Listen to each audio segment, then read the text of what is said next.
30 miles from the centre of London, a toxic time bomb. At low tide, this stretch of beach in Essex is covered in rubbish. It comes from this disused landfill site. This is going to break down, produce microplastics, end up in the Thames. We've got other plastic items. That there, I'm pretty sure, is the inside of an old lead car battery. This here? Yep, so lots of lead contamination in there. Professor Kate Spencer has been studying it, and she has concerns about what is now spilling and leaching into the Thames Estuary. This is clearly a shirt. We've still got sleeves, cuffs, kind of collar. And this is just all going to break down and produce fibres that absorb contaminants. And could end up in the estuary. Yeah, and go straight out into the sea. This is a real concern for the future. This is a problem that's not going to go away.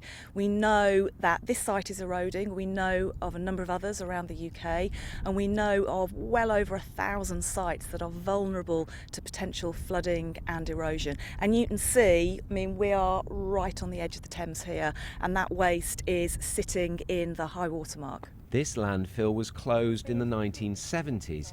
Partly it's been eroded by storm surges. It's also not been helped by people digging for bottles. This whole beach is full of glass bottles and rubbish from this landfill site, and a lot of it is getting swept out into the estuary. Things like this washing up bottle or this old photographic slide. Experts say this needs intervention from central government, and it could cost tens of millions of pounds to clean up this site. The landfill site stretches back for about a mile. It could also contain industrial waste. We've got very high levels of lead, we've got high levels of cadmium, and also high levels of arsenic as well. Scientists from Queen Mary University of London have found extremely high levels of harmful metals in the landfill. How serious is that then? Well, those kind of concentrations, if they were present in a natural soil or the beach or you're in your garden, they'd be several orders of magnitude higher than the recommended guidelines. So basically the landfill here is contaminated? Yes, I mean you expect it to be, it's full of waste, but the problem is it's now on the beach. At the moment, the scientists don't know if it's a health hazard.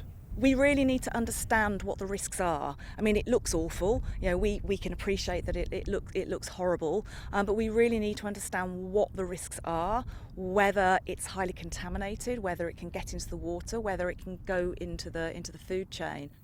It's not clear who has responsibility for this site. The local government association has said previously that councils work closely with the Environment Agency to monitor sites. But scientists warn this toxic legacy needs cleaning up. Tom Edwards, BBC London News.